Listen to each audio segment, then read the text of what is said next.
Laurent Bazin vous informe sur Europe 1. Total avec Direct Energy, Cdiscount, SOWI ou encore Butagaz, Engie. La liste est longue évidemment. EDF, c'est le premier d'entre eux, c'est l'historique des fournisseurs qui tentent de vous vendre de l'électricité ou du gaz, parfois jusqu'à la porte de chez vous d'ailleurs, en démarchage. J'ai vécu ça récemment, en échange de votre bon vieil abonnement. Alors il était parfois GDF, aujourd'hui Engie pour le gaz, il était souvent EDF pour l'électricité bien évidemment. Est-ce que vous avez sauté le pas? Je vous pose la question évidemment au 39-21 ce soir et puis on va en discuter ensemble bien évidemment de ce Big Bang avec Fanny Guibert. Bonsoir à vous. Bonsoir. Vous êtes expert énergie à 60 millions de consommateurs et Axel de Tarlet qui est la voix de l'économie. Bonsoir Axel, le matin notamment sur Europe 1. Il faut dire que ça se bouscule au portillon, je le disais, il suffit de tendre l'oreille à l'heure de la pub. C'est fou comme on prend vite de nouvelles bonnes habitudes.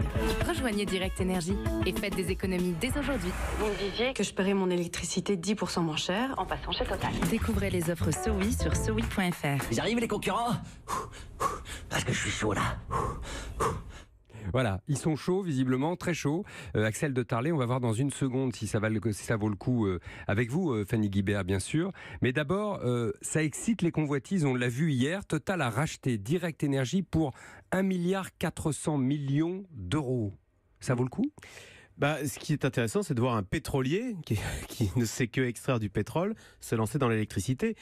Et à ça, il y a deux raisons. D'abord, c'est le patron de Total qui dit que le 21e siècle sera électrique. Et c'est vrai qu'aujourd'hui, dans les stations Total, on vend de l'essence, mais on nous dit que demain, la voiture sera électrique. Et donc, Total est bien obligé de suivre ses clients. Si demain, il débarque dans les stations Total avec une voiture électrique, il ne faudra plus faire le plein d'essence, mais le plein d'électricité. Et c'est assez technique aujourd'hui, faire un plein d'électricité. Alors ça coûte très peu cher, mais ça dure 20 minutes. Donc vous voyez, vous imaginez une queue dans une station Total. Il y a deux personnes devant vous, ça fait 40 minutes, plus vous à attendre. Ça fait qu'il faut y passer 1 heure. Mais en attendant, Axel, Total va venir me vendre de l'électricité à ma porte.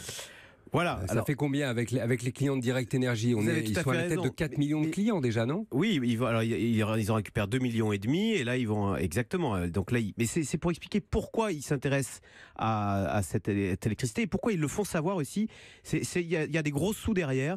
C'est pour aussi avoir une histoire à raconter aux actionnaires. Vous savez, les actionnaires sont très inquiets de ces pétroliers. Vous avez vu qu'à San Francisco poursuit en justice Exxon, Shell, BP en disant à cause de vous les pétroliers, il y a le réchauffement climatique. À cause du réchauffement climatique, je dois faire des digues, je dois rehausser mes protections. Et donc, la ville de San Francisco exige des pétroliers qu'ils financent les digues.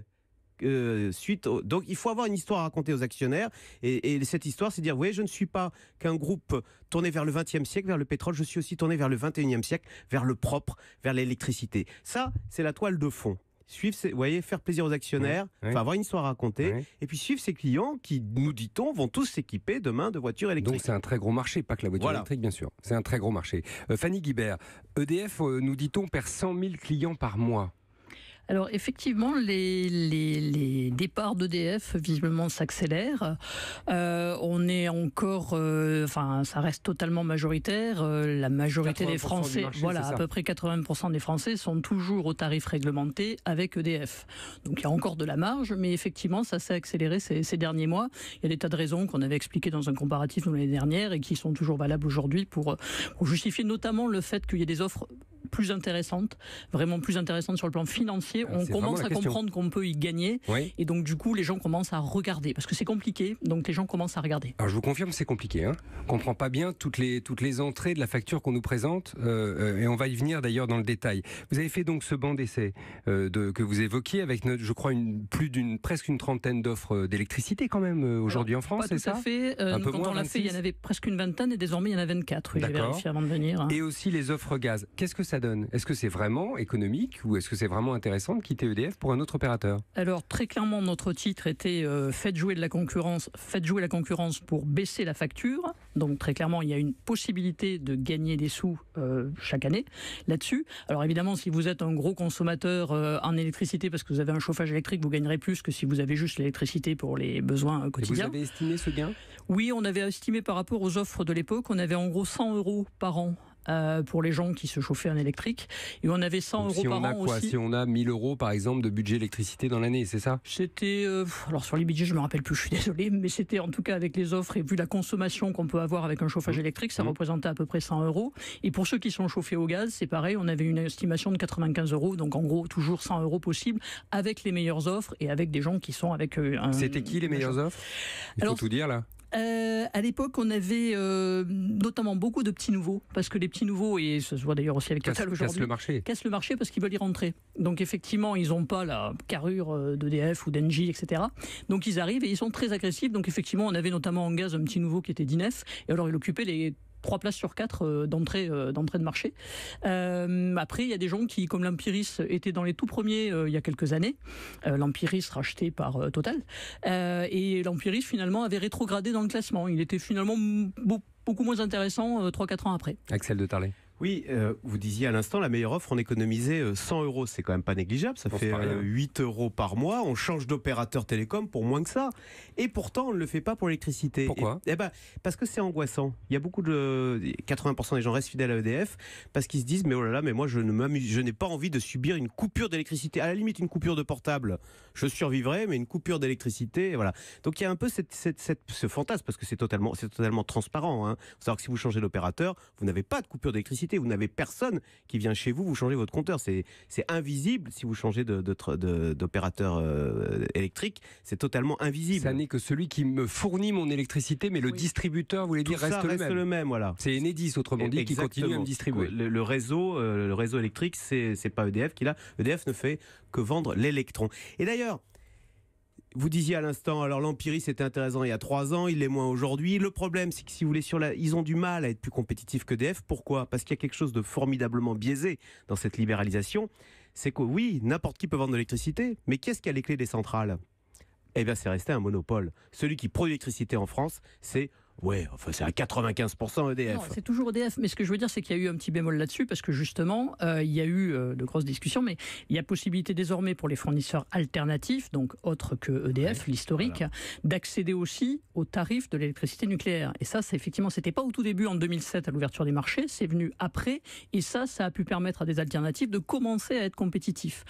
Ce qui jouait là l'année dernière notamment, c'est que le marché était bas et donc il pouvait s'approvisionner aussi sur un marché bas. Donc il pouvait faire des offres basses. Mais c'est vrai qu'il y a toujours EDF avec ses centrales. Désormais quand même, les autres peuvent accéder au même prix qu'EDF, en gros, en tout cas un prix intéressant à ça. Voilà toutes les infos utiles pour vous faire une idée. On va encore vous en donner. Est-ce que c'est fiable ?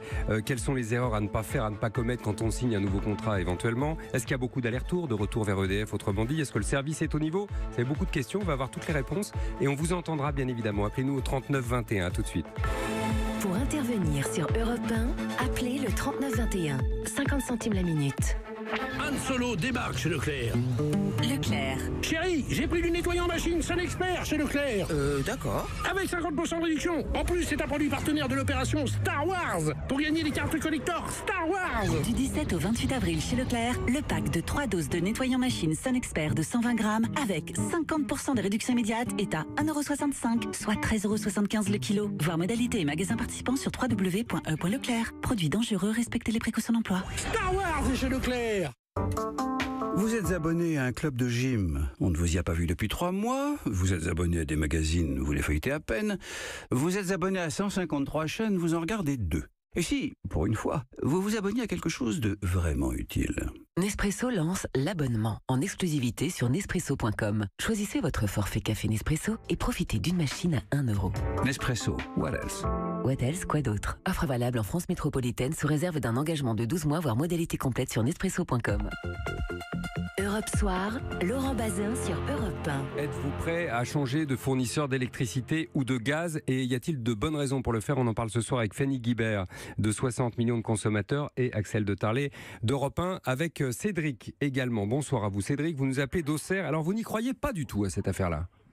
Oui, bonsoir Laurent. Bonsoir à vous. Écoutez, je vais vous donner mon ressenti. Je voudrais quand même rappeler qu'aujourd'hui, vous êtes en train de dire on gagne 100 € sur les factures. Mais je rappelle, il y a une décennie en arrière, l'électricité, l'énergie, que ce soit l'électricité ou le gaz, était quand même relativement moins cher. On était le 2e pays européen le moins cher en électricité. Enfin, c'est ça que j'attire comme attention. Aujourd'hui, Total, effectivement, souhaite acquérir cette entreprise Direct Énergie qui a elle-même absorbé déjà préalablement Poweo. Il prépare l'après-pétrole, ce qui est tout à fait louable. Mais ne dites pas, s'il vous plaît, aux consommateurs, messieurs, dames, c'est magnifique, un nouveau fournisseur vous fera encore moins cher. Restons humbles. Enfin, je sais pas, je demande, vous avez 2 experts à côté de vous, ils pourront vous dire combien a augmenté le gaz depuis 2007. Fanny Guibert. Alors, a priori, le gaz, c'est ça qui est rigolo. On a regardé justement avec l'économiste de 60 millions de consommateurs. Finalement, ça n'arrête pas de monter et de descendre. Et si on repart, si on avait souscrit, imaginons, un contrat en 2007, aujourd'hui, ça n'aurait pas bougé. Alors, en fait, c'est pas vrai, on n'a pas des contrats sur 10 ans et ça aurait bougé. J'ai pas cette impression. Moi, alors, sur l'électricité, j'ai exactement l'impression de Cédric. Non, l'électricité, c'est très clair, ça n'a pas arrêté de monter. Ce qui a beaucoup monté, c'est effectivement notamment les taxes et avec tout ce qu'on a mis sur les énergies renouvelables, sur le fait de desservir les tarifs sociaux, etc. Il y a aussi tout le réseau de distribution qu'il a fallu entretenir et financer. Donc aujourd'hui, très clairement, il y a un tiers de la facture qui est de la consommation, un tiers qui représente des taxes et un tiers qui est de l'abonnement. Donc au final, c'est vrai que le jeu ne se fait pas sur toute la facture. Mais donc on paye moins cher l'électricité quand on est dans le mieux-disant des alternatives, comme vous les appelez, par rapport au prix d'aujourd'hui, mais ça reste évidemment beaucoup plus cher que ce qu'on payait comme électricité il y a 10 ans. Donc la remarque de Cédric, je la retiens. Merci Cédric de ce petit coup de fil. N'hésitez pas vous aussi à donner votre avis au 3921. Il y a 3 opérateurs qui sont visés par la CLCV, qui est une autre association de consommateurs, pour pratiques commerciales trompeuses. Qu'est-ce qu'on leur reproche ? Alors, on leur reproche de dire qu'avec eux, ils payeront 15% moins cher leur électricité. Ce qui est vrai, donc du coup les gens s'attendent à avoir une facture 15% moins chère, mais non, il y a un détail, c'est qu'en fait dans votre facture totale, l'électricité, ça ne représente, l'électron si vous voulez, l'énergie, ça ne représente qu'un tiers de la facture, vous venez de le dire. Il y a un tiers de taxes, parce qu'il y a eu plein de taxes carbone, taxes... Donc les nouveaux fournisseurs d'électricité, ils me demandent de payer les mêmes taxes qu'EDF me demande de payer. Bien sûr, les taxes sont les mêmes pour tout le monde. Ensuite il y a les lignes électriques, tout le réseau électrique, ça c'est le même pour tout le monde. On ne va pas s'amuser à faire deux réseaux de lignes à haute tension. Et donc à la fin, la matière, l'électron, ça ne représente qu'un tiers. Donc si vous voulez, ils ne se battent que sur un tiers de la facture finale. Donc quand on vous annonce 15%, en fait c'est 15% sur un tiers. Ça fait plus que 5%. Vous voyez, vous êtes obligé de diviser par 3 la ristourne. Donc les gens sont déçus. Ils disent tout ça pour ça. Est-ce que les prix sont garantis par les nouveaux ? Je suis au tarif réglementé quand je suis avec EDF. Alors, quand vous êtes avec EDF, si vous êtes vous pouvez être avec EDF avec une offre à prix libre, mais la plupart des gens sont avec EDF, avec l'opérateur historique au tarif réglementé. Dès que vous prenez un opérateur alternatif, vous avez soit des offres à prix fixe pour, pétons, 1 an, pour 2 ans, pour 3 ans la plupart du temps, soit vous avez une offre à prix indexé sur le tarif réglementé. Donc quand le tarif, par exemple, réglementé d'électricité au 1er août souvent va augmenter, mettons de 1,2%, vous allez, votre abonnement à vous, chez Direct Énergie, L'Empieris ou autre, va aussi augmenter puisqu'il est indexé sur ce tarif-là. Donc il suit à la hausse ou à la baisse le tarif du gaz réglementé ou le tarif de l'électricité réglementé. Bon, comme mon tarif EDF ou mon tarif Sauf NJ qu'en général, aujourd'hui. il est en dessous. Il est moins cher. Oui. Il reste moins cher, oui, à condition de rester au réglementé. Donc je reste plutôt au réglementé, parce que moi je suis imprudent. Prudent, en 2 mots. Les erreurs à ne pas faire. Vous avez des erreurs à signaler, se précipiter pour signer, je ne sais pas. Non, il y a beaucoup de choses quand même. Avant de changer, c'est très facile. Il suffit de contacter un nouvel opérateur et il s'occupera de tout. Vous passerez, c'est d'ailleurs ce qui se passe malheureusement avec des démarchages qui se font très mal. Mais en revanche, avant de choisir, il faut effectivement regarder avec qui on contracte, parce qu'effectivement, vous avez désormais 24 sociétés. Vous prenez laquelle ? C'est qui cette société ? Qu'est-ce qu'elle fait ? Est-ce qu'elle fait autre chose ? Est-ce qu'elle fait du pétrole comme Total, ou est-ce qu'elle fait plutôt la distribution d'électricité ? Est-ce qu'elle est plutôt dans le renouvelable, ou est-ce qu'elle fait... Bon, donc sachez quand même avec qui vous passez un contrat. Ensuite, il y a une fiche descriptive qui est très intéressante parce qu'elle permet de comparer toutes les offres. Donc, s'il y en a 3 qui vous intéressent, sortez la fiche descriptive, demandez-la.